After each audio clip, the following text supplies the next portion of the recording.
بسم الله الرحمن الرحيم.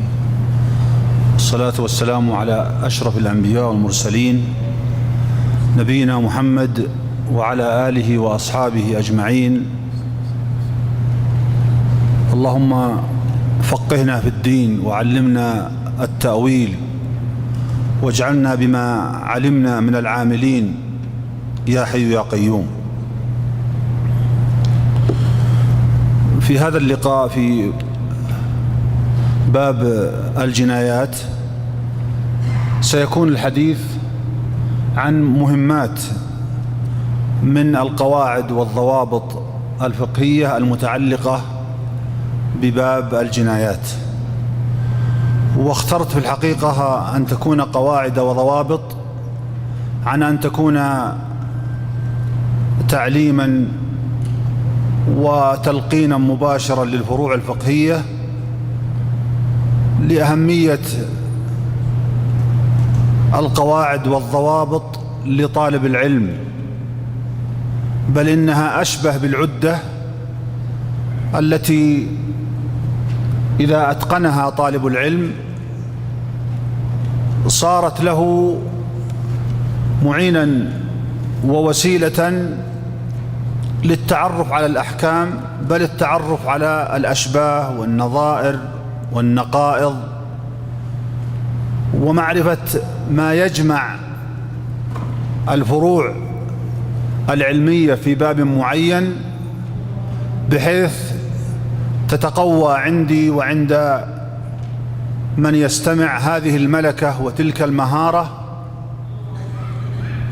ولهذا كان العلماء المتبوعون رحمة الله تعالى عليهم قديما وحديثا كان من أعظم ما ميز فقههم هو قضية مراجعة القواعد والضوابط قبل إصدار أي رأي، سواء كان رأيا فقهيا أو كان رأيا أو حكما قضائيا أو حتى في ممارساتنا اليومية في مجال الجنايات.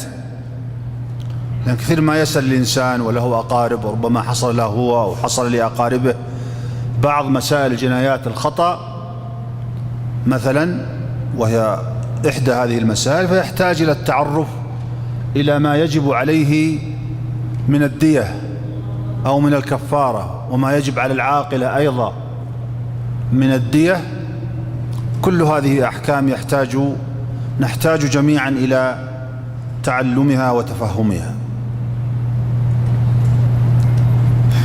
ومن أهم ما يدعو لدراسة الفروع في ضوء القواعد والضوابط هو الانضباط. فتجد أن من حرص على الضوابط والقواعد تجد أنه منضبط في فروعه، فلا تجد أن فرعا يخالف فرعا آخر، ومسألة جزئية تناقض مسألة جزئية أخرى. وأعظم ما في ذلك يا إخوان ليس هو مجرد الانضباط ولا مجرد إتقان العلم، أعظم ما فيه هو العبودية لله عز وجل، أن يكون الإنسان قد تلقى العلم تلقيا صحيحا، وهي من أعظم خصائص العبودية لله عز وجل هو طاعته سبحانه وتعالى وتوحيد التلقي من الله عز وجل ومن كتابه ومن سنة رسوله صلى الله عليه وسلم بطرق صحيحة، وهذا من أجل العبادات. لأن إذا كان الحرص على العبودية لله في عبادة جزئية في الصلاة مثلا أو في الصوم أو في بعض أحكامهما هي غاية في الأهمية، فما بالك بالمصدر الأكبر الذي يغذي جميع هذه العبادات والمعاملات والجنايات وأحكام الأسرة وغيرها، فهي المصب الرئيسي. فإذا صفى الماء في ذلك المصب الرئيسي صفت لك الفروع في جميع أبواب الفقه بشتى أنواعها. ولهذا كما تعلمون فإن العلماء رحمة الله تعالى عليهم عنوا عناية عظيمة جدا بهذا الباب، ويحتاجه كما ذكرت القاضي، ويحتاجه المفتي، ويحتاجه الباحث، ويحتاجه المتعبد أيضا، حتى الذي يتعبد لنفسه لتفهم الدليل ومعرفة القاعدة وبناء الأصل، مما ينمي عنده تلك المهارة ويقوي لديه هذه الملكة. نحن نتكلم على القواعد والضوابط، يحسن أن نقول ما هي القواعد والضوابط. مثلا القاعدة الأصولية هي حكم عام كلي جامع لمسائل متعددة فيما يختص بفهم كلام الله وكلام رسوله صلى الله عليه وآله وصحبه وسلم، وإعمال الأدلة الشرعية المرتبطة بهما مثل الإجماع وأحكامه والقياس وأحكامه. هذه القاعدة الأصولية، كيف أفهم كلام الله عز وجل.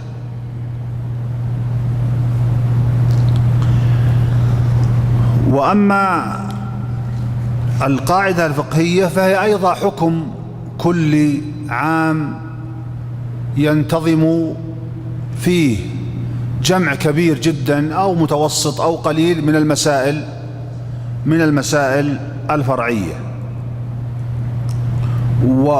والقاعدة الفقهية هذا الكلي يكون شاملا لجميع أبواب الفقه أو شاملا لأبواب متعددة منه. يعني مثل ماذا؟ اليقين لا يزول بالشك مثلا، هذه ليست قاعدة أصولية لكنها قاعدة فقهية. هل هي لباب الطهارات أو الصلوات أو الحج أو المعاملات أو الجنايات أو أحكام الأسرة؟ هي لجميع أبواب الفقه. وهناك أبواب أو عفوا قواعد تكون شاملة لبابين أو ثلاثة، وتعز وتندر أن تكون أو أحيانا لا توجد في بعض الأبواب. وأما الضابط الفقهي فهو أيضا كلي عام يضبط أيضا مجموعة من الفروع أو ترد إليه مجموعة من الفروع، لكنه يختص بباب معين، إما أن يكون الطهارة فقط أو الصلاة فقط، أو حتى أحيانا بعض الأبواب في الطهارة مثل أحكام اللباس على سبيل المثال، أو أحكام الآنية المتعلقة بالطهارة. خذ على هذا مثال: كل ما يحفظ الجلود من التغير فهو دباغ. هذه قاعدة كلية تشمل التغيير الكيميائي والتغيير بالقرض والتغيير بالملح والتغيير بطول المكث في الشمس والهواء. هذا الآن غيرها وحول الجلد من شيء قابل للفساد والتعفن إلى شيء قابل للديمومة. فلذلك الآن ما عاد يعرفون الآن الملح والقرض مثلا اللي كان يفعل آباؤنا وأجدادنا. الآن بطرق كيميائية بحتة، حتى أحيانا لا تؤخذ من أشياء طبيعية، لا ملح ولا قرض، وهكذا.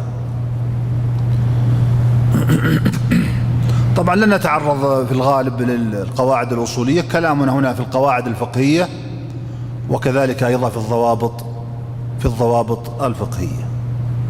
هنا يحسن قبل أن نبدأ في ذكر القواعد بما يناسب الحقيقة هذه الدورة التي اضطررنا لاختصارها لأجل عارض صحي بسيط أحتاج معه إلى عدم الإطالة في الجلوس ولا حتى في القيام.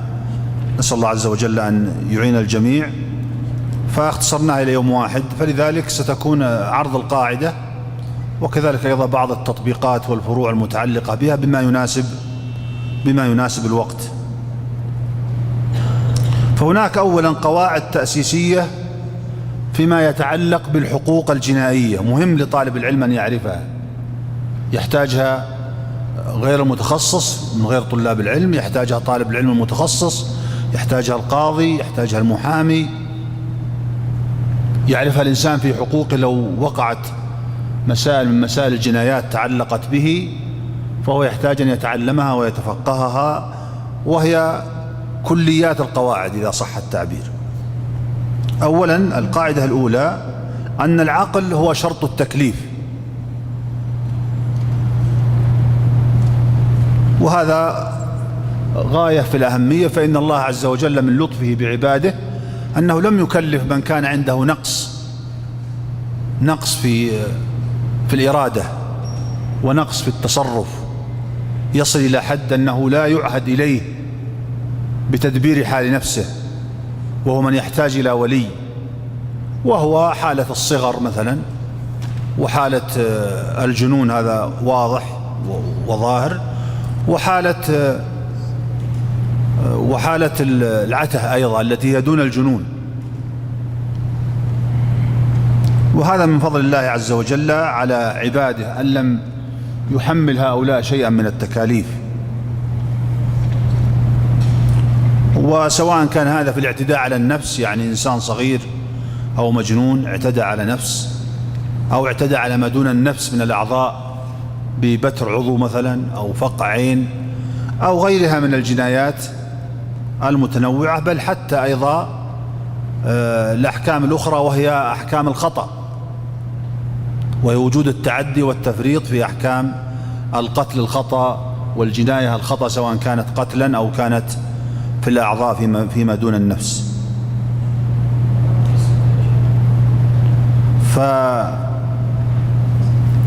فيترتب عليها نعم أو ينفى عنها الإثم والعقوبة الأخروية.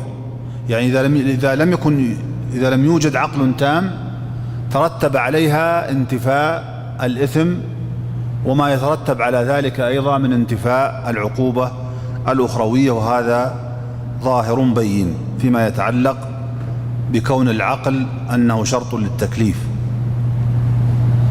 طيب، في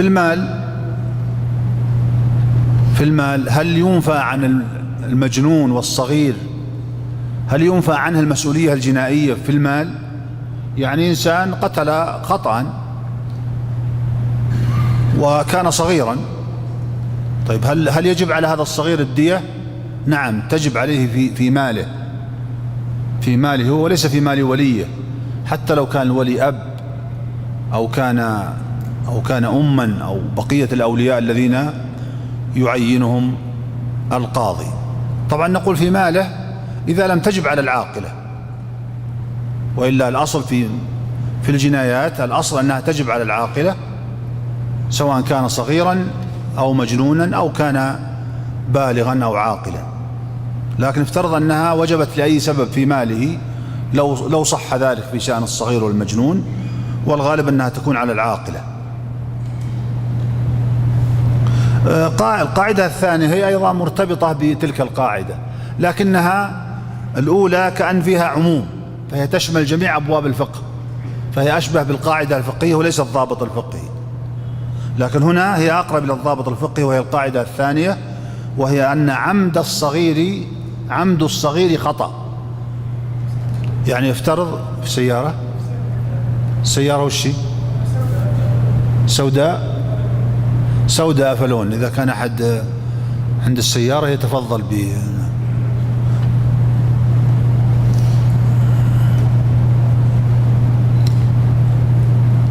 فإذا القاعدة الثانية يقول فيها الفقهاء بأن عمد الصغير خطأ. يعني افترض أنه جاء وأخذ السلاح وضرب إنسانا ثم أقر عند القاضي بأنه قد تعمد قتله، أراد قتله، فهذا عمده يعد خطأ، أي أن تجرى عليه جميع أحكام القتل الخطأ. نعم. لكن هل هذا يرفع التعزير؟ الجواب لا، ما دام أنه قد صار مميزا، هذا الغلام صار مميزا، فإنه لا يمنع عنه التعزير، وهذا جرى عليه كلام نص عليه الفقهاء وجرى عليه العمل في القضاء في المملكة العربية السعودية.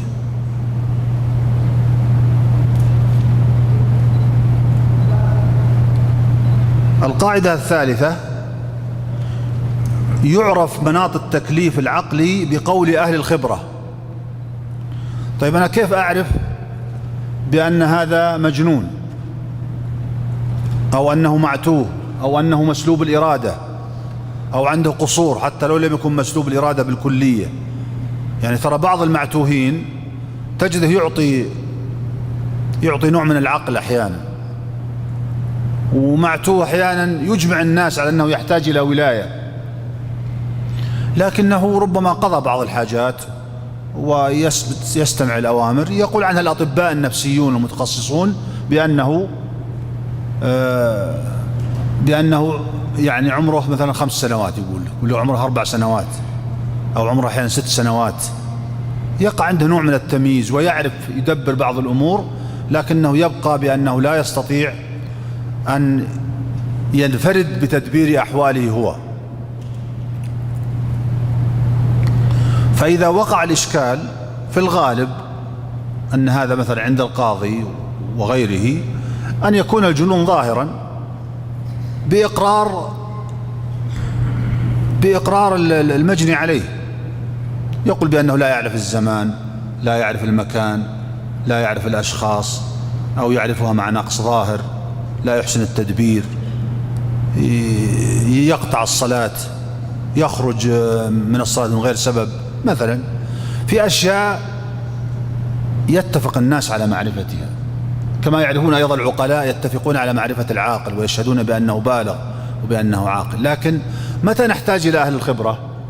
ومتى تقع النزاعات في المحاكم في قضية إثبات القصور ونقص الأهلية من أجل إسقاط القصاص؟ أحيانا هو في المسائل في الأمور المشكلة، فصام شخصية يؤثر على الإرادة لا يؤثر، بعض التفاصيل في مجال التصرف، فهنا لابد من الأخذ برأي أهل الخبرة. وأهل الخبرة يخضعونه لمراقبة شديدة وطويلة الأجل أيضا، وعليه كاميرات ولا يستطيع فيها أن يتصنع، ويخرجون بتقرير نهائي بعد ذلك. وأيضا هناك أنواع من التحليل الطبي والتشخيص المباشر وغير الأسئلة المباشرة، ومعرفة حركة العين وحركة اليد ومعرفة المتكلف وغير المتكلف، وعدا إخضاعها أيضا فترة طويلة تحت المراقبة بالكاميرات لمعرفة مدى تمام عقله. هؤلاء أهل الخبرة متخصصون في هذا الأمر، ويعنى بها في الغالب مصحات الأمراض العقلية. ويحيل القاضي إلى أهل الخبرة في هذا الخصوص حتى يوضحوا بأنه يتحمل نتيجة أفعاله ويستطيع أن يستقل بتدبير نفسه أو ليس كذلك.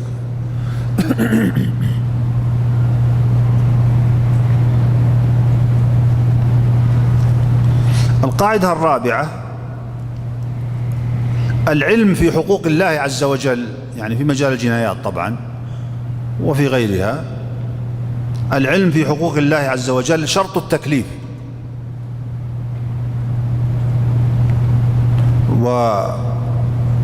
طيب الحقوق الخاصة، هل العلم شرط التكليف؟ الحق الخاص هل لابد أن يكون عالم يعرف الأحكام الشرعية؟ مثلا لو مثلا علم بالشفعة لكنه لم يشفع مثلا، يعني هناك من يقول بأنه إذا كان مثله لا يعلم كمن أسلم حديثا ومن كان في ناحية بعيدة لا يستطيع أن يتعلم. لكنه في الغالب من عاش في المدينة، نتكلم على من عاش وأمكنه العلم لكنه لم يتعلم، فنقول هو شرط هنا، ليس شرطا للتكليف في هذه الحال، وليس للإنسان يدعي بأنه جاهل مع إمكان العلم، بخلاف حقوق الله عز وجل التي قال العلماء بأنها تبنى على المسامحة. فلو قال لا أعلم بأن الزنا حرام وأمكن أيضا أن لا يعلم مثلا، وإن كان الحقيقة فيما يتعلق بحقوق الله عز وجل المحضة إذا اعتذر بأي عذر فإنه يقبل منه، ويعفى عنه بسببه.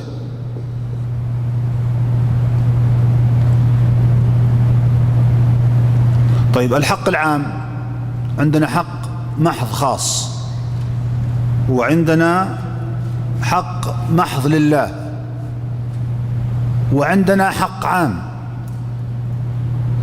هل القاضي إذا أراد أن يؤدبه أيضا يقبل منه أنه كان لا يعلم؟ الأصل الذي أراه أنه لا يقبل منه، لأن حفظ النظام العام هو من المهمات، ومتى ما قبل ادعاء الناس بعدم العلم فإن هذا سيسمح للناس بفعل المنكرات والأخطاء والجرائم مما يخل بالنظام العام، وهذا ليس ملائما لعمل القاضي الذي يحتاج إلى الضبط أكثر، بخلاف عمل الداعية وحتى عمل المفتي أيضا. يفتي الإنسان بينه وبين الله عز وجل، إذا قال لا أعلم، أنا لا أدري، ما يسأله أنت بين الناس أن تعلم أن دريت، وإنما يفتيه بما يقوله هو. فلاحظ أن مقام الفتوى يختلف عن مقام الدعوة والوعظ، والمقامان يختلفان عن مقام القضاء ومقام الحسبة أيضا ومقام النيابة العامة والتحقيق، لأن المطلوب من هؤلاء أن يكونوا كل واحد منهم حارسا أمينا على الأمن العام والأمن الأخلاقي والأمن السلوكي، حتى لا يخرم في ذلك المجتمع. بخلاف الإنسان قال أنا لا أعلم، خلاص انتهى. إذا قال لا أعلم وكان جاهلا ما يحتاج ولا يجوز للمفتي في هذه الحالة أن يقول كيف لا تعلم، هناك مساجد وهناك تعليم وهناك، هو جاء يسأل فيما بينك وبين الله عز وجل. وهنا يفرق طالب العلم يا إخوان بين مقام الفتوى وبين مقام الحسبة، مقام الفتوى من جهة، ومقام الحسبة ومقام التحقيق ومقام القضاء من جهة أخرى. نقول هل الشخص اللي ما علم وفعل الخطأ هل هو غير آثم؟ الجواب أنه نعم، لا يأثم، لا يأثم، وأيضا لا تترتب عليه أحكام على الصحيح، أحكام القضاء وأحكام الإعادة وأحكام الفدية وأحكام الكفارة، وكل حكم شرعي تترتب على مسألة العلم. وأنا استطردت فيها وإن كانت خارج الجنايات، لكنها مهمة للتفريق. بعض الناس إذا قلت والله إذا ادعى الإنسان الجهل تقبل منه، ثم يقول كيف تقبل منه؟ أقبل منه أنا أيها المحقق وأيها القاضي وأيها الأمير وأيها المحافظ ممن عنوا بحفظ النظام العام. نقول نعم، هناك فرق بين هذين المقامين. فبعض الطلاب يستدعي مقام القاضي ومقام المحتسب ثم ينقله إلى مقام التعبد ومقام الفتوى، وهنا يحمل الناس آثار لم تجب عليه. نعم، هناك من قال من أهل العلم بأن الإنسان إذا قدر على العلم ثم لم يتعلم أنه يأثم، وتترتب عليه جميع أحكام القضاء والإعادة والفدية والكفارة وغيرها من الأحكام. هذا نص عليه غير واحد من أهل العلم، لكن الراجح ليس هذا، والصحيح أن الإنسان إذا فرط في ترك طلب العلم أثم لتفريطه في ترك طلب العلم الواجب، ووجب عليه التوبة والاستغفار من هذا. لكنه حين فعلها في حالة من الجهل، من تغطية الجهل على عقله وعلمه، فهنا لا مؤاخذة عليه. يا إخوان، لو كلفنا الناس قلنا أن تستطيع أنك تأخذ مختصر في الفقه من مثلا 50 صفحة تستطيع أن تقرأ في شهر واحد، كل الناس كذا يا إخوان، كل الناس يستطيعون أن يقرأون هذا المختصر ويتعلمون هذا الفقه. فمعنى ستلزم الناس بالإعادة وتلزمهم بالقضاء، وتلزم شخص مثلا يتوضأ على غير الطريقة الصحيحة، تلزم بإعادة الصلوات للسنين الماضية كلها لأنك كان قادر على طلب العلم. كل الأخطاء التي تصيبنا في مجال العبادات يا إخوان هي من الجهل الذي يرفع التكليف. لكن القول الوسط في هذا أنه يأثم بترك تعلم العلم الواجب، ويسقط عنه التكليف فيما جهله من الأحكام، فلا يترتب عليه عادة ولا يترتب عليه قضاء. مثلا يقول ظننت أن الصلاة لا تجب علي، وتقول المرأة الحائض ظننت أن الصلاة لا تجب علي في هذه الحالة. ويقول مثلا من يتوضأ ويمسح على الخفين يقول ظننت بأنه يؤدى بهذه الطريقة، والصحيح أنه لم يقل به أحد من أهل العلم، يعني جهل كامل، ليس المسألة فيها خلاف أصلا. ففي هذه الحال لا يجب عليه أن يعيد شيئا من هذه العبادات، ولا أن يقضيها إذا كانت قد فاتت وكان قد بنى في ذلك على ظن ولو كان على جهل على أنها مما يجب عليه. يعني هناك مسألة متعلقة يسيرة، إذا كان هناك ممنوعات نظامية، أيضا الأنظمة عندنا هنا قد مضت على هذه الطريقة، ولا يحاسب الإنسان على شيء إلا بعد بلوغ العلم، أو بالأصح بالدقيق إمكان بلوغ العلم، لأنه قد لا يبلغ. فإذا كانت العقوبات لا يجوز أن يحكم بعقوبات في نظام صادر بأثر رجعي، يعني صدر نظام على عقوبات معينة على التجريم على سبيل المثال، ثم رتبت عليها عقوبة، ثم تأتي واقعة قبل النظام، هل يحاكم إلى النظام؟ الجواب لا، يحاكم على الحالة التي كانت قبل النظام. يعني مثل غسيل الأموال مثلا، هل كان الناس قبل صدور نظام غسيل الأموال يعرفون غسيل الأموال؟ وهناك أفعال مباحة لا يرى الناس أنها غسيل أموال، مثل قضية تهريب النقد مثلا، أو التحويل عن طريق غير البنوك على سبيل المثال، أو حمل النقد الكثير. هذه من الأنواع البسيطة في غسل الأموال. التحايل على البنوك لحوالات من أجل إعفائها من قيمة الصرف التي يأخذها البنك، فيحولها أيضا بطرق غير نظامية، لكنها لا تستر جريمة. الآن لما صدر النظام اعتبر كل هذه من أنواع غسيل الأموال حتى وإن كانت لا تستر جريمة، وهي مبنية على قاعدة شرعية وهي سد الذرائع. إذا سمحت بحركة الأموال بطريقة خفية فإنك لا تستطيع أن تتعرف على الجرائم، فجرمت فيما كان الناس في وقت من الأوقات لا يرونها جريمة، بل لا تعد جريمة أصلا.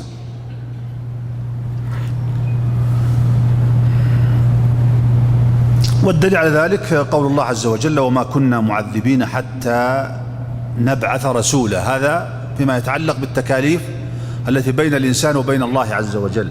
لكن هل هذا الدليل حجة في هذا؟ هل هذا الدليل حجة في عدم محاسبة الإنسان إذا أخطأ خطأ عام وجريمة مثلا، ولا شيء غير أخلاقي في المشهد العام فعله في الشارع على سبيل المثال؟ الجواب أن ما يتعلق بالحق العام هنا يضبط بمقتضى السياسة الشرعية، وهو من فرط حين لم يتعلم العلم الشرعي، وحين لم يتعلم النظام إذا كانت أيضا أمر يتعلق بالسياسة الشرعية. فيها مخدة يا شيخ، بس أي مخدة؟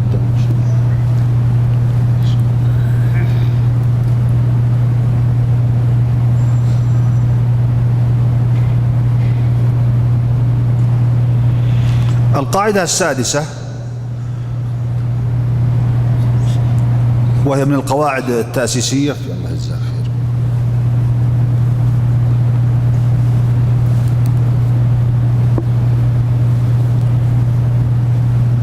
وهي من القواعد التأسيسية في الحقوق الجنائية. الأصل براءة الذمة من أي جناية. نعم، أحسنت. نعم، الخامسة مناط التكليف بالعلم هو في العلم بالتحريم لا في العلم بالعقوبة. هذا نتكلم على الأحكام الشرعية. السياسة الشرعية والأنظمة لها تفصيل آخر. يعني هل يلزم للتكليف أن تعلم بأن هذا محرم وأن تعلم بأن عليه عقوبة؟ الجواب لا، يكفي أن نعلم بأنه محرم. هذا فيما يتعلق بحقوق الله عز وجل ومسائل التعبد ومسائل الفتوى. لو جاء إنسان قال أنا أعلم أنه لا تجوز مجاوزة الميقات مثلا إلا بإحرام، هذا في حقوق الله عز وجل مسائل الفتوى، أعلم أن هذا لا يجوز، فنقول في هذه الحالة بأنك قد أثمت أولا. الأمر الثاني قد فعلت محظورا، فمن قال بأن الترك واجب أوجب فيه دم، ومن قال بأن فعل محظور أوجب فيه فدية مثل فدية الأذى، على النزاع في كون الترك لواجب أو أنه فعل لمحظور. فهنا رتبنا عليه التكاليف وهو لا يعلم عن أحكام الفدية وأحكام الدم، وهي نوع عقوبة في الدنيا. لكن هل يأثم إذا كان لا يعلم بالتحريم لكنه لا يعلم بالتحريم ولا يعلم بالعقوبة؟ الجواب أنه يأثم، لأنه يعلم أن هذا حرام وأن هذا لا يجوز، ومع ذلك فإنه قد خالفها. هنا يأتي قول الله عز وجل وما كنا معذبين حتى نبعث رسولا. بعضهم يقول العذاب نفس العذاب هنا لم يترتب إلا بوجود الرسول، فكيف تقول إنه لا يعلم العقوبة ومع ذلك رتبت عليه آثار التكليف الشرعي؟ أصل موضوع العذاب هو مبني على التكليف، فالله عز وجل إنما ذكر نهاية ما يحاسب الله عز وجل عليه الإنسان إذا أذنب أو أخطأ، وهو مسألة العذاب، فلا استدلال بها في هذا المقام، يكفي أن يعرف بأنه محرم أو أنه ممنوع. السادسة الأصل براءة الذمة من أي جناية.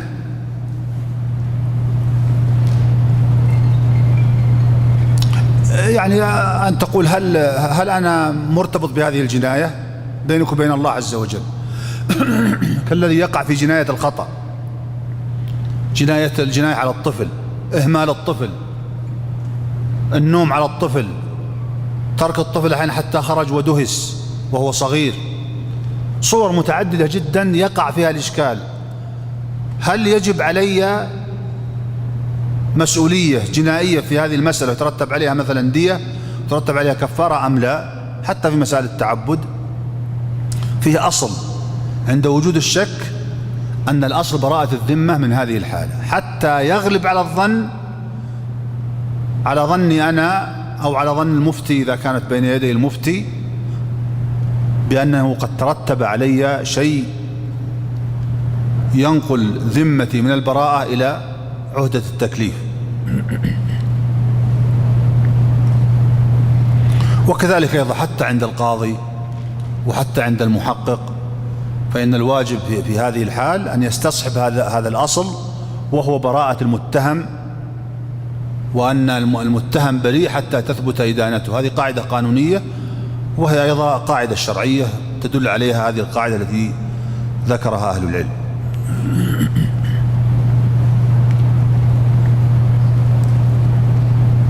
السابعة لا عبرة بالشك ولا الوهم، هو من القواعد الفرعية لتلك القاعدة،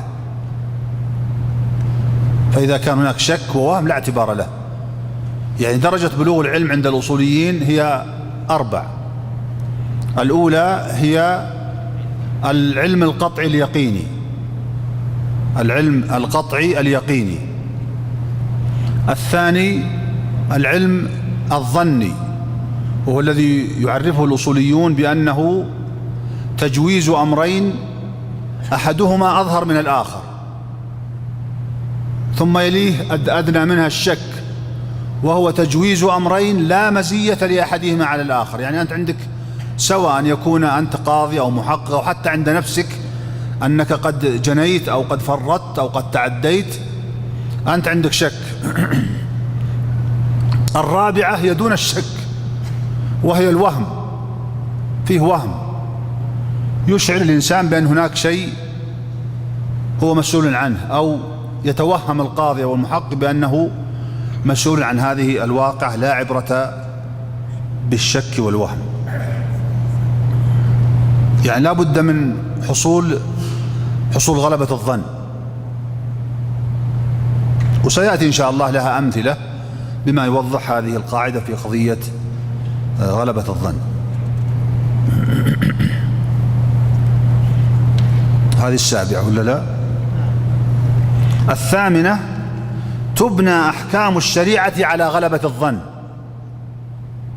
ترى مو بلازم يكون ما عندك أي شك ولا عندك أي تردد، قد يكون عندك 90% لكن عندك 10% تردد، عندك أشياء تنغص على اتجاهك الذي اتجهت إليه، سواء في جناية أنت فعلتها مثل ما ذكرنا جناية الأم على ولدها أو تعديها بحقه أو تفريطها بحقه حتى مثلا مات.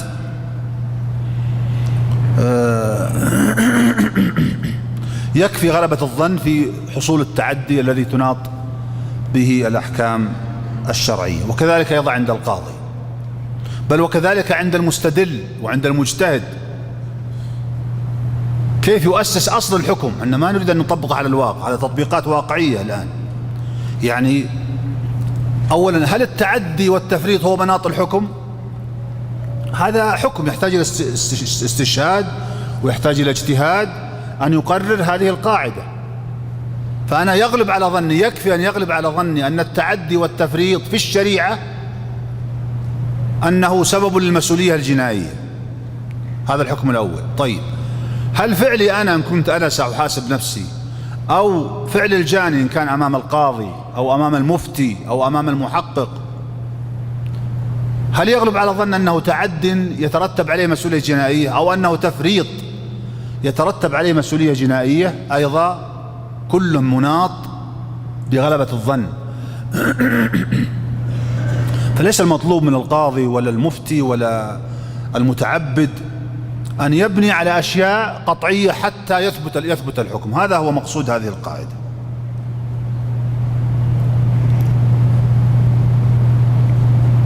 التاسعة: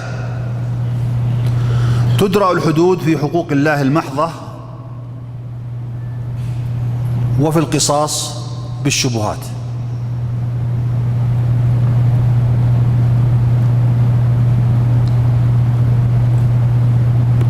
لكنها لا تدرى في غيرها، مثلا في الأموال على سبيل المثال.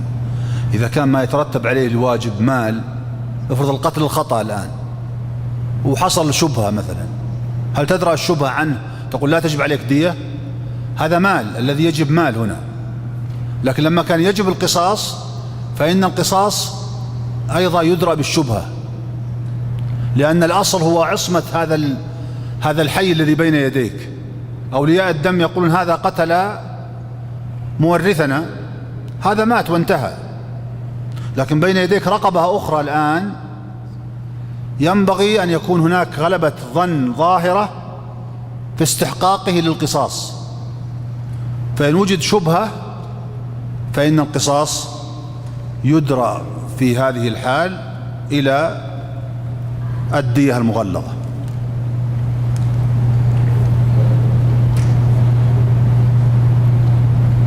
فالذي يوجب المال فقط لا يدرى بالشبهة، لأن فيه غلبة الظن موجودة أصلا. التعزير لا يدرى أيضا بالشبهة. القذف، السؤال لكم يا إخوان، حق لله ولا حق للمخلوق؟ القذف بالزنا، إذا قيل قذف بالشريعة هو القذف بالزنا. الناس يسمون الشتم قذف، هذا ليس قذفا، القذف هو بالزنا. نعم يا شيخ. نعم، المخلوق، الشيخ يقول المخلوق. نعم، المخلوق، نعم، للاثنين. نعم، هي الذي ذكرها الإخوة الأحبة هي أقوال للعلماء. هناك من قال بأنها حق محض للمخلوق، ومن قال بأنها مزيج بين حق الله عز وجل وحق المخلوق. والأقرب والله أعلم أنها حق للمخلوق، أن القذف ما يتعلق به هو حق للمخلوق، يتعلق بها حق لله عز وجل يقدره الحاكم، مثل إنسان كثير السب كثير القذف وعفى عنه صاحبه، أن تعزره، يعزر الحاكم، وحتى يمكن يجري عليه الحد الشرعي أيضا، يمضي الحد الشرعي عليه. لكن إذا كان الإنسان هفوة وزله وليس هناك شيء يتعلق بالنظام العام، فالقاضي يقبل في هذه الحالة عفو صاحب الحق، وهي فيها نزاع بلا ريب وفيها إشكال أيضا فقهي، لكن هذا هو الأقرب. العاشرة، ولا زلنا أيضا في الشبهات. الشبهة تمنع القصاص والحدود إذا وقعت في مرتبة الشروط، وش مثل الجهل والإكراه والقصور العقلي والحرز، مثلا في السرقة، مثل شبهة الملك على سبيل المثال، لكنها لا تتصور مثلا كما يتصورها البعض في الأدلة، لأن إذا جاءت الشبهة الظاهرة في الدليل أبطلته، ولكن قد تتصور في الأدلة عند التعارض، يكون عندك دليل كامل على وجود الجريمة، وعندك دليل آخر يؤدي إلى شبهة في الطعن في الدليل الآخر. هنا نقول ما ثبت الحد أصلا، ما ثبت، فنحن نضطرد هنا، قد نضطرد فنقول بأن الشبهة لا تدخل في مجال الأدلة، الشبهة تدخل عند ثبوت الحد وثبوت القصاص من حيث الأصل. لكن حين توجد الشبهة فإنه تدرى الحدود بالشبهات. وإذا سميت الدليل الكامل مثلا بأنه يثبت القصاص أو يثبت الحد، والدليل الآخر الذي يطعن في ذلك الدليل بأنه نوع من الشبهة، فهي مسألة يسيرة يعني، وإنما هي في المصطلح.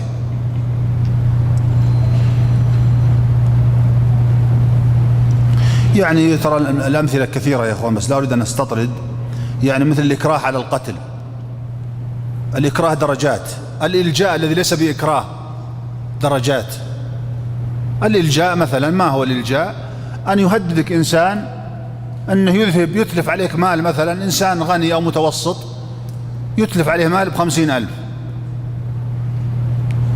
سأتلف عليك هذا المال أو تقتل فلان مثلا، هذا إلجاء، هذا ليس إكراه. لكن لو هدده أن يقتله هو إن لم يقتل فلان في مكان واحد وموضع واحد،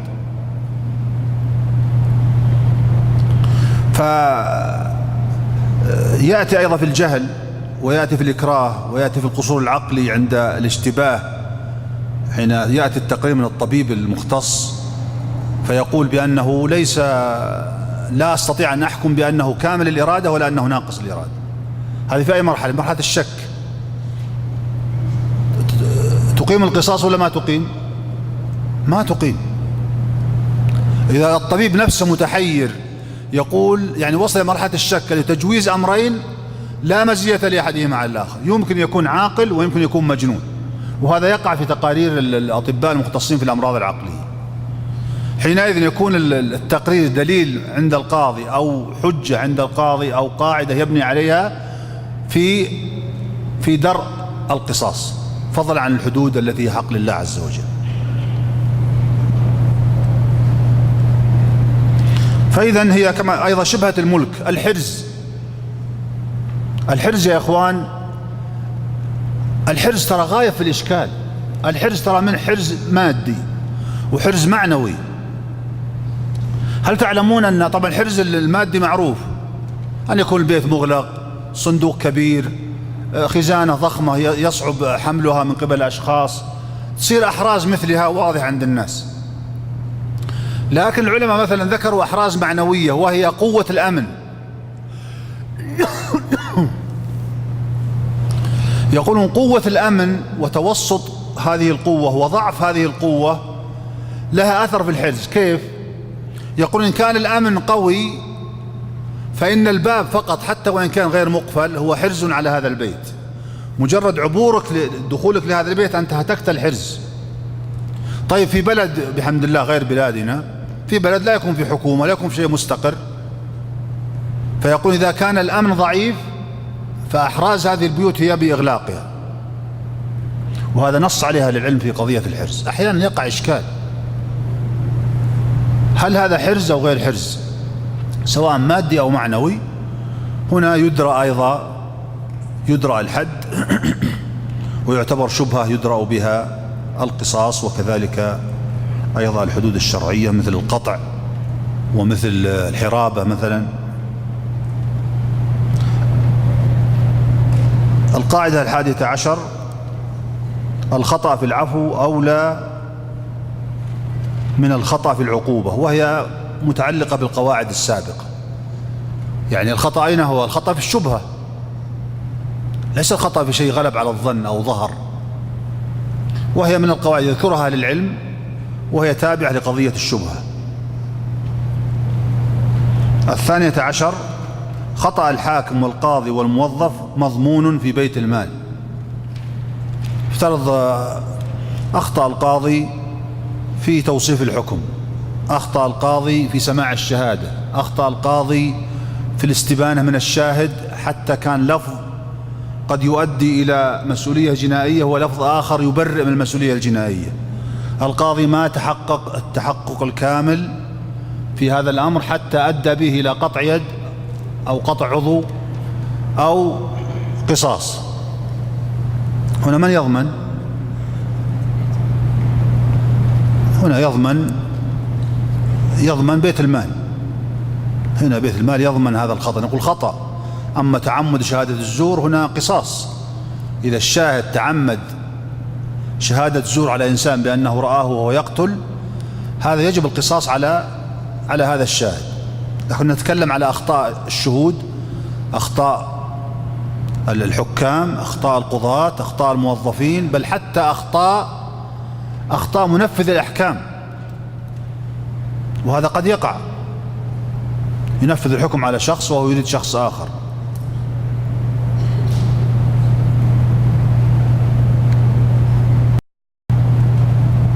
الثالثة عشر: اليمين معتبرة في القصاص، لكن فيما يتعلق بالقتل هي أيمان قسامة. هذا هو المقصود. بعض الناس يقول الأيمان لا تدخل باب الدماء، لا تدخل، وتكون لوث. أنت قتلت هذا، لا يوجد دليل، قال لا، لم أقتله، انتهى، أنكر. طيب ماذا تقول؟ لك يمينه، فرفض أن يحلف. طبعا هذا لا يتصور، يعني إنسان يقتل عمدا ثم، لكنه ذكر العلماء وقد يقع، ربما تاب أيضا وربما تحسن حاله، فأحيانا يمتنع عن اليمين. هذا لوث. اللوث ما هو؟ اللوث هي قرينها أصلا. اللوث الذي يؤخذ في القسامة، وهي وجود شبهة إرادة القتل من هذا الشخص المدعى عليه. فهنا ترد اليمين إلى المدعين، فيحلفون 50 يمينا بأنه هو من قتل. وذكرت هذا لأن بعض أهل العلم يرى بأن الأيمان لا تدخل أبواب النكاح في أصله طبعا، وليس النكاح الذي يترتب عليه مال فقط. يعني أن تقول بأنها زوجته أو تقول بأنها ليست بزوجته، هذه لا تدخلها يمين، فإما أن تثبت بينة وإما أن لا يعتبر. مثل الطلاق، لا بينة للمرأة على أنه طلق، هل يحلف ولا ما يحلف؟ فذهب بعض أهل العلم، ورواية في المذهب، بأنه لا تدخل الأنكحة ولا تدخل أيضا باب أصل النكاح في إثباته أو في فسخه. والصحيح والذي اختاره ابن قدامة رحمه الله عليه العمل، أنها تؤخذ الأيمان في الدماء كما تؤخذ أيضا في أصل النكاح. وهذا قد دل عليه حديث عن النبي صلى الله عليه وسلم تذكرونه، وذكر ابن قدامة دليل لصحة هذا المذهب. ما هو؟ في دليل على أن الأيمان تقبل في قضايا الدماء وقضايا النكاح. لو يعطى الناس بدعواهم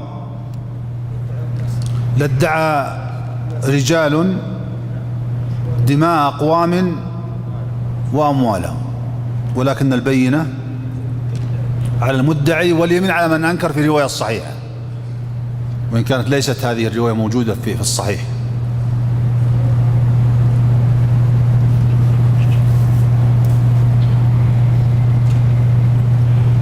الرابع عشر: لا توجه اليمين في الحدود التي لا حق لآدمي فيها.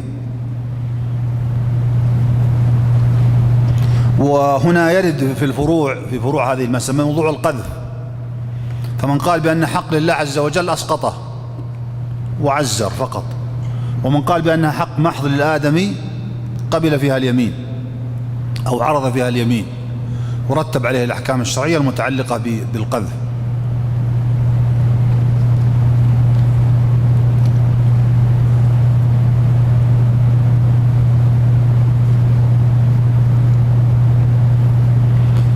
القاعدة 15: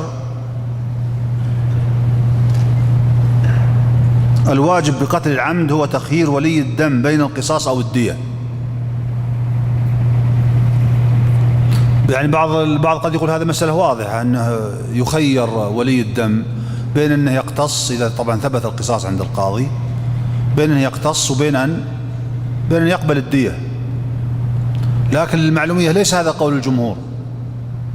الجمهور لا يرون في هذا التخيير،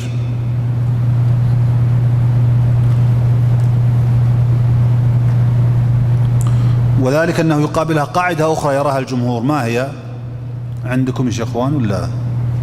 الواجب بقتل العمد هو القصاص عينا. الواجب هذه قاعدة وعليها الجمهور. الواجب بقتل العمد هو القصاص عينا.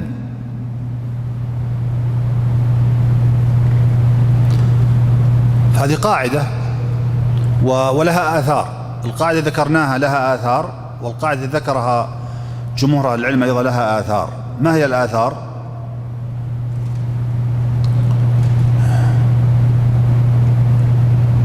أول ما هو دليل القاعدة ذكرناها؟ الدليل هو قول النبي صلى الله عليه وسلم في من قتل له قتيل فهو بخير النظرين، إما أن يقتل وإما أن يدفع الدية. هذا الرواية الثانية في المذهب، وعليها قول مشايخنا الشيخ بن باز والشيخ ابن عثيمين، بينما جماهير الفقهاء يرون بأن الواجب هو القتل عينا، وليس معناه أنه يقتل بس ولا تقبل الدية، لا، لها آثار. ما هو أثر الخلاف؟ على القاعدة وهي القول بالتأخير، يخير بين أن يقتل وبين أن يدفع الدية. هذا واضح ولا لا؟ هو يخير، يختار إن شاء هذه وإن شاء تلك. على القول بأنه الواجب هو القصاص عينا، بأنه ليس لولي الدم إجبار القاتل على الدية إذا اختارها الولي. يعني إذا الولي الدم قال أريد الدية لا يقبل منه، قال إن شئت يعني أقمت القصاص لكن لا أعطيك الدية. بينما على القول الآخر لا، إذا اختار واحد من الأمرين يمضي. يعني لا بد أن نأخذ منها الدية ديش بماذا؟ في قاعدة فقهية أيضا برضاه، هو الآن غير راضي. طبعا ترى المسألة فيها عدم تصور شوي، لأن ما يتصور إنسان يقول أعطيك الدية ثم يقول لا أقتلني، أليس كذلك؟ لكنها غير ملزمة، لا تلزمه لأنها بغير رضاه، لا بد أن يرضى بدفع الدية. وهذا من آثار قول من قال هو القصاص عينا.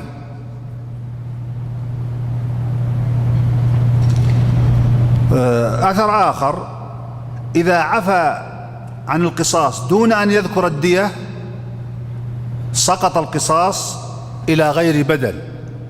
يعني قال تريد قصاص، قال لا أريد قصاص، لكن ما ذكر أريد الدية. على قول الجمهور يسقط حقه في إيش؟ يسقط حقه في الدية، لأن الواجب القصاص عينا أصلا، أنت أسقطته عن نفسك ولا نستطيع أن نلزمه بالدية من عند أنفسنا. هذا على قول الجمهور.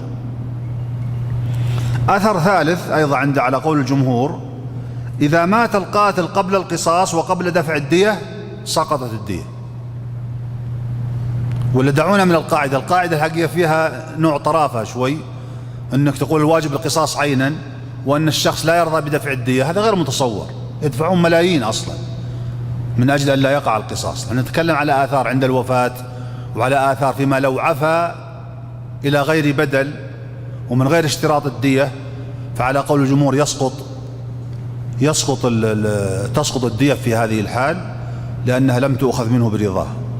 لكن الراجح كما ذكرنا بما دل عليه الدليل أنه أن له أن يختار بين القصاص وبين دفع الدية ولو بغير رضا القاتل. طبعا الدية الشرعية، لكن من بالدية التي يبالغ فيها هذه لابد أن يؤخذ الرضا فيها. يعني يقول مثلا أنا أعفو وعليك مثلا 2,000,000، ما يلزم هذا. فإما أن يقبل هو هذا القاتل الجاني، فإن لم يقبل فإنه لا سبيل عليه. لكن لو طلب الدية الشرعية فهنا لا تؤخذ من الدية إلا برضاه على قول الجمهور. لكن الصحيح أنه يخير بين دفع الدية الشرعية وبين القصاص عن ولي الدم، فإذا اختار الدية استحقها. القاعدة 16. طيب نحتاج نتوقف الآن، نجعل بقية القواعد إن شاء الله لما بعد العصر. إن كان هناك يعني مداخلة أو استفسار أو شيء لا بأس. نعم 14 ما قلناها. هذه اليمين ما ذكرناها. اي نعم موجود، المذكرة موجود عندكم ولا لا؟ اي قلنا لا توجه اليمين في الحدود التي لا حق لآدمي فيها.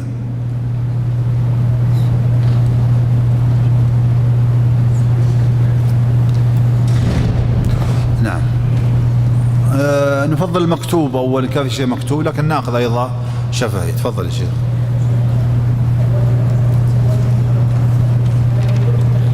نعم نعم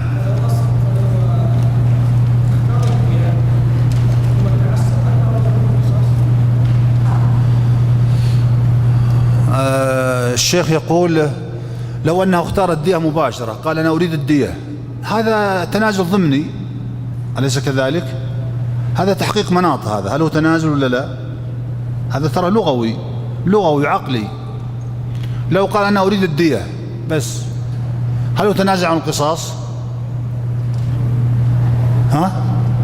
يعني قد يفهم منه أنه تنازل عن القصاص إذا طلب الدية مباشرة، يعني تنازل ضمني أقل الأحوال يكون شبهة لإسقاط القصاص. اي نعم نعم يا شيخ.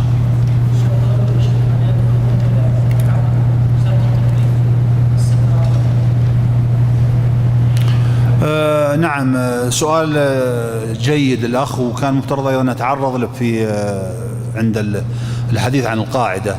السكران هل يكلف؟ في نزاع بين الفقهاء، هل تجب عليه الحدود واعتبار درجات السكر أيضا؟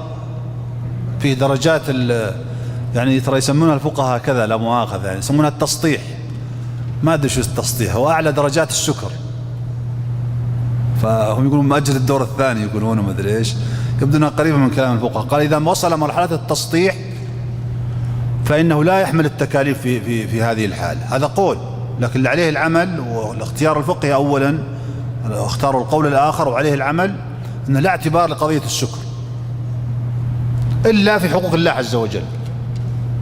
يعني مثلا فعل أشياء في حق الله عز وجل، مثلا زنى مثلا وهو سكران على سبيل المثال، وهو ليس اختطاف، الاختطاف هذا حق عام، لكن زنا بالتراضي فهنا لا يؤاخذ بهذا لأنه مرفوع عنه القلم في هذه الحال.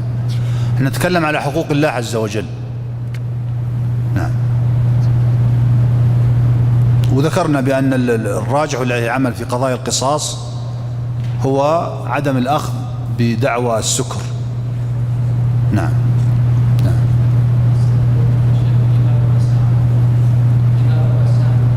بعض ايش؟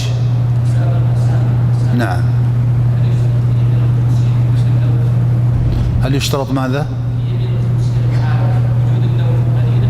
اللوث.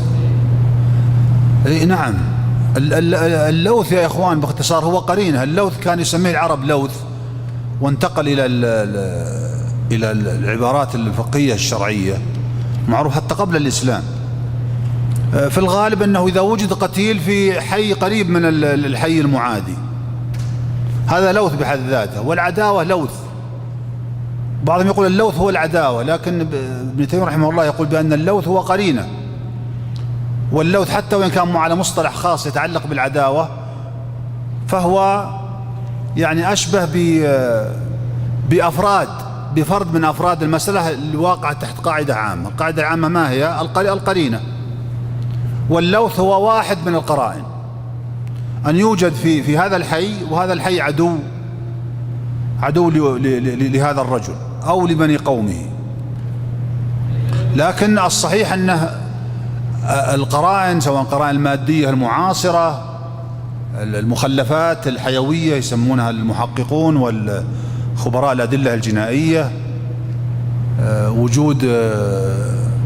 وجود آثار من اللعاب أكرمكم الله، وجود كل هذه مؤثرة، وحكم في المحاكم بقضايا قتل وقصاص بناء على مثل هذه الأدلة. يعني وجد في المرفوعات من إحدى كاسات الماء وجد الحمض النووي لهذا الشخص المعين في هذا اليوم، في هذه الليلة. وجدت مكالمات بينه وبين أحد القتلة، هم 3، لكن مكالمات غير معروفة، مسجل المكالمة في نفس الساعة أو قبيل الساعة التي وقع فيها القتل، فهذه مكالمة واتصالات متوافرة. ثم وجد هذا الدليل المادي، شعرات وأجزاء حيوية من هذا الشخص، وأنكر قبل أن يعرض عليه العينات المحرزة، أنكر أن يكون موجود في هذه اللحظة أصلا.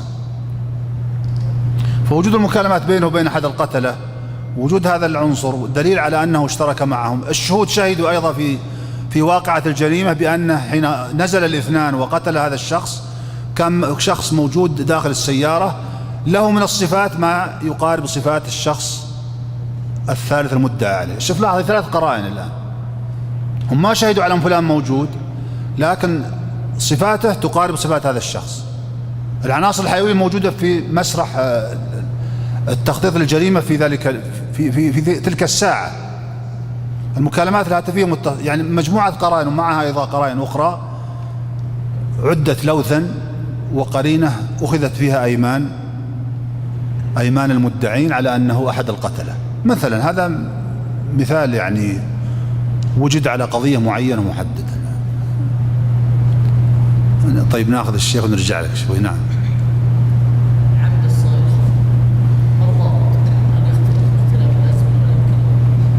عمد الصغير يقول خطأ، هل هو يختلف باختلاف الأزمنة والأمكنة؟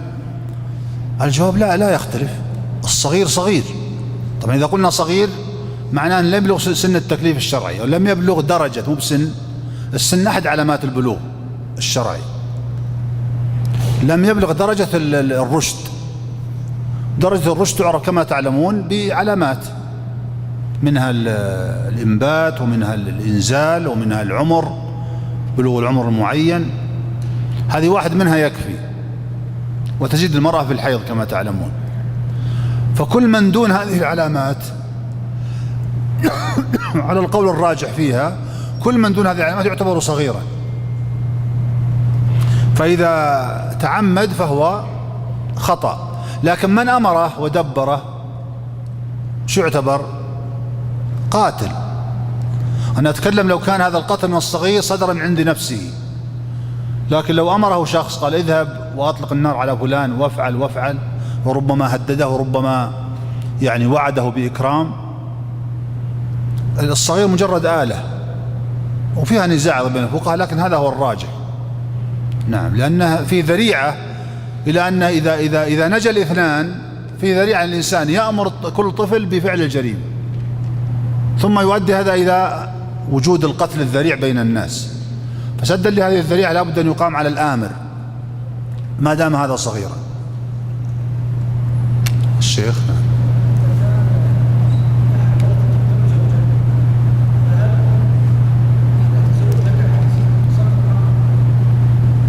ما سمعت. زوجة، نعم،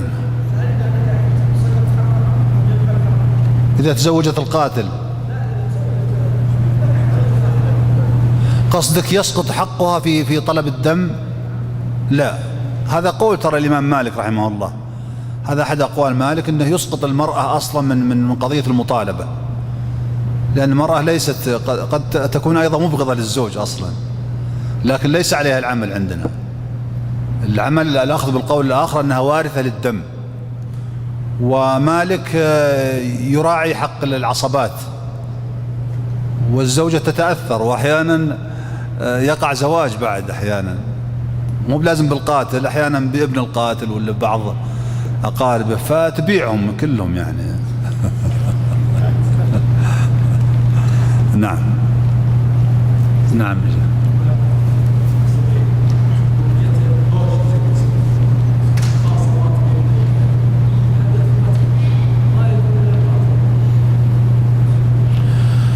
يقول الشيخ الكريم بأنها إذا حدث هوشة ثم لم يعرف من القاتل، هنا أيضا بالأدلة والبراهين، ثم بالقرائن الظاهرة على وجود قاتل معين، ثم الدية من بيت المال.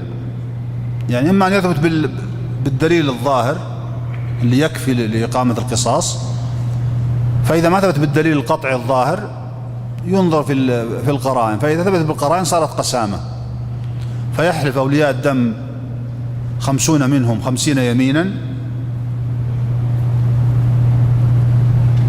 طيب ما وجدت قرائن، صار كلها مجرد شبهات يسيرة جدا، هنا يسقط الدم، ولكنه لا يطل، بمعنى لا يكون له دية، تكون الدية في بيت المال. وربما بعض البينات والقرائن تكفي لإثبات الدية لكنها لا تكفي لإثبات القصاص، فلا تكون في بيت المال أيضا. نعم. من اللي ما سمعنا؟ تفضل يا شيخ.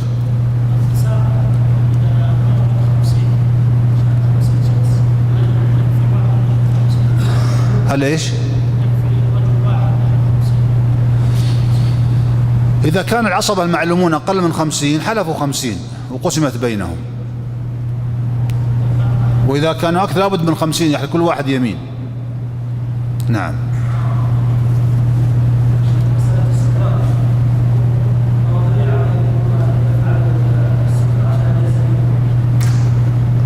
كيف؟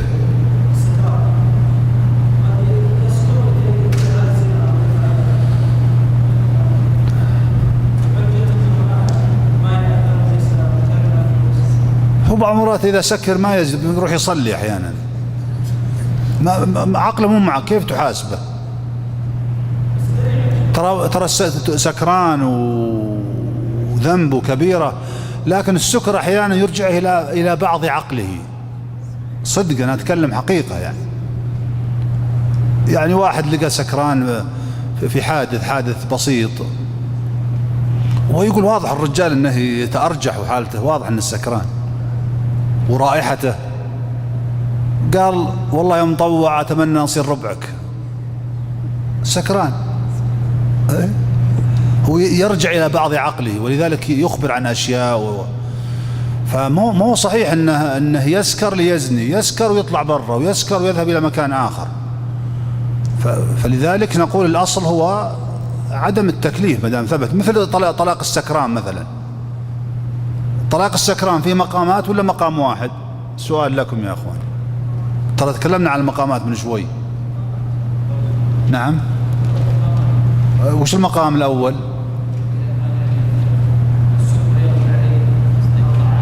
لا نقول سكران، مو على طريقة التسطيح ببعض الفقهاء، سكر عالي وسكر متوسط، خلاص فقد عقله وانتهى وطلق.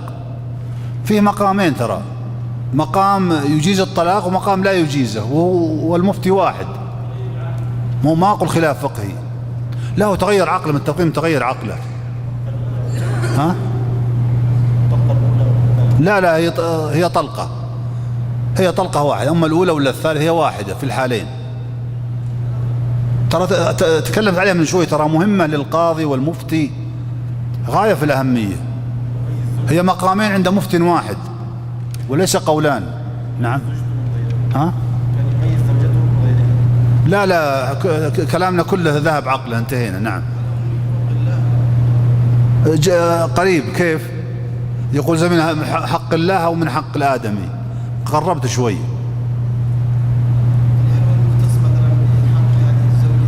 ها؟ هل هو مختص للزوجة هذه؟ هي زوجة واحدة هي.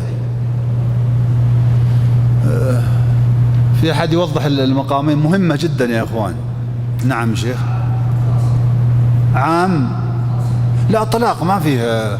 الجرائم اللي فيها حق عام وحق خاص، لأننا نتكلم على مقامين. المفتي يقول في هذه الحالة بأنها طلقت، بأنها لم تطلق، وفي الحالة الثانية يقول بأنها طلقت. نعم أحسنت. القاضي والمفتي لما تيجي مرة تقول زوجي طلقني، قال لا أنا سكران، ما نسمع له. يشاهد الشهود على أنه طلق، ولم يشهدوا بأنه كان في غير عقله مثلا، ما نقبل كلامه. لكن لما يجي يسأل المستفتي قال يا شيخ أنا سكران البعيد، نقول ما وقع طلاق، خلاص. نأتي بالزوجة، تقول أنت تريدونه زوجا؟ قالت نعم، ليس لي فيه حق، ما أطالب بالطلاق. فهنا المفتي يقول يجوز ترجع، لأنه في غير عقله، هو في حق محض لله عز وجل وحق للزوجة، والزوجة أسقطته. لكن لما يكون عند القاضي ما نسمع أنا سكران فطلقت، رجع لي زوجتي. نعم. طبعا هذا قول ترى، وفي قول آخر بأن الطلاق لا يقع، سواء كان لحق الله ولا لحق الزوجة، لكن قول يعني. نعم يا شيخ.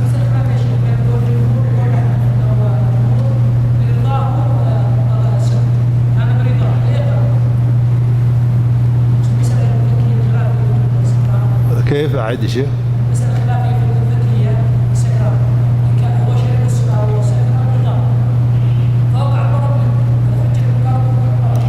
طيب قصدك انه يسقى يعني بغير رضاه؟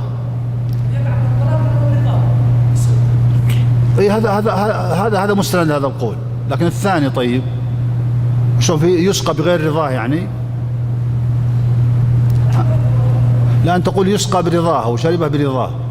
أنا قصدك حجة للقول بأنه يقع. لا، القول الآخر اللي قالوا ما يقع، قال سواء كان برضاه ولا بغير رضاه، الرجل فقد عقله، فقد عقله، ما يقدر يبيع ولا يشتري ولا يسوي شيء ولا نعم. لكن إذا ثبت أنك كان سكران في البيع والشراء والطلاق، القول الآخر قوي، أنا ما قلنا ضعيف. حتى في حق الزوجة، جاء إنسان عليه أثر السكر ثم قال بعت وشريت، يقول هذا لحق آدمي، هذا ما هو صحيح. المشتري عليه أن يضبط نفسه في هالقضية. يعني القول في حقوق الله عز وجل فيها تفصيل. نعم. طيب نعم. زوجتنا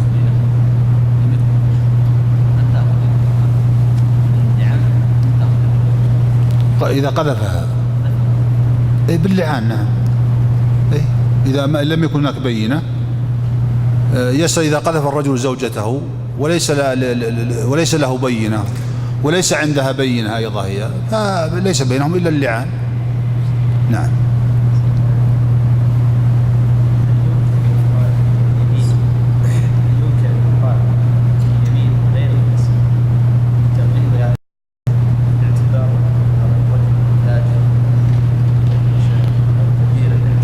في اللعان هل يمكن يقال فيها القسم؟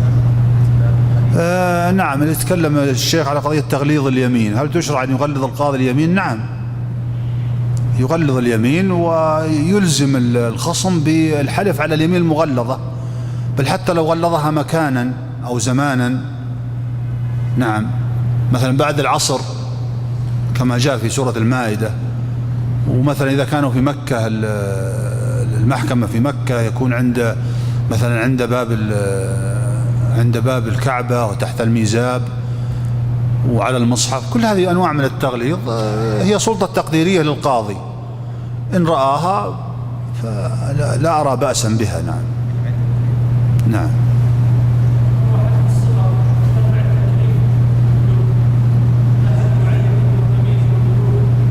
كيف؟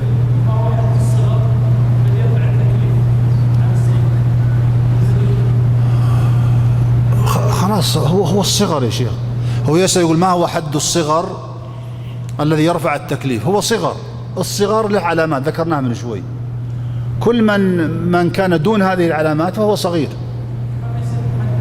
نعم قد يكون عمره مثلا 14 لكنه ما رشد، لكنه عنده متجر وأحسن من أبوه وأخوانه في التجارة والضبط، عمره 14 سنة 13 سنة ويحسن أكثر منهم، مع ذلك لا نعم هو مميز أكثر من مميز، المميز بسيط، هذا لا يدير تجارة، هذا ورأيناهم يعني يبقى في المحل ويبيع ويماكس ويجونه حقين الجملة ويشتري منهم هذا موجود. نعم. فهل نقول هذا مكلف؟ بعض الفقهاء يقول بأنه إذا وصل مرحلة نضج عقلي كامل حسابه على الله عز وجل، لأنه قد يأثم في ذات الأمر. نعم.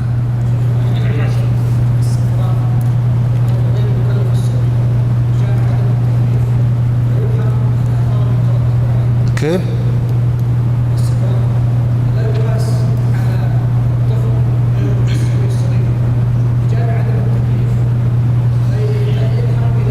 نعم الذين قالوا بأن السكران لا يكلف ولا يعني بنوا على هذا، لكن قضايا حقوق الله كما ذكرت خاصة القصاص والدماء هذه يعني العمل عليها وعلى عدم اعتبارها. نعم لأن هذا ذريعة للقتل، وإلا الجامع ذكرت جامع عدم التكليف. نعم كلهم قد ذهبت عقولهم، المجنون والسكران والصغير كلهم عندهم أما ذهاب عقل كامل ولا قصور في هذا العقل. طيب نكمل إن شاء الله بعد العصر، هذا والله أعلم، وصلى الله وسلم على نبينا محمد.